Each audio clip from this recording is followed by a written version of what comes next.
L'unité n'est pas facultative ni une option, mais une obligation quand on se dit chrétien, tout simplement.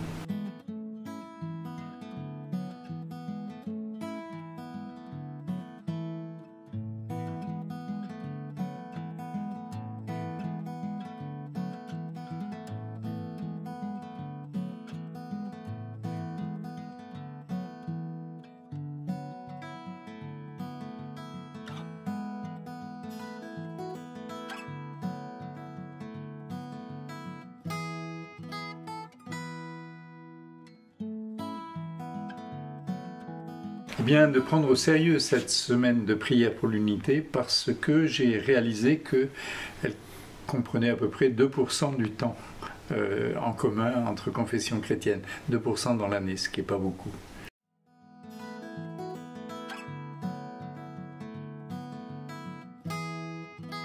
Parce que la justice est en difficulté dans notre monde, ce n'est pas une nouveauté, mais particulièrement en ce moment, et on le voit non seulement dans les pays en guerre, mais dans beaucoup d'endroits de la terre.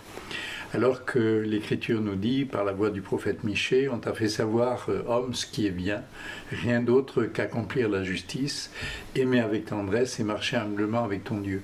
Et c'est repris par Isaïe. Et il me semble important de souligner que faire le bien, ça s'apprend, c'est pas inné. Et chercher la justice aussi, c'est vraiment au cœur des chercheurs de Dieu.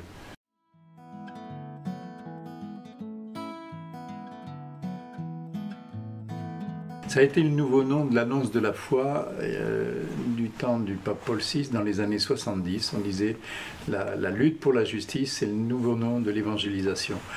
Peut-être que ça a été un peu perdu de vue et ça redevient d'actualité, d'où ce thème proposé par les églises du Minnesota.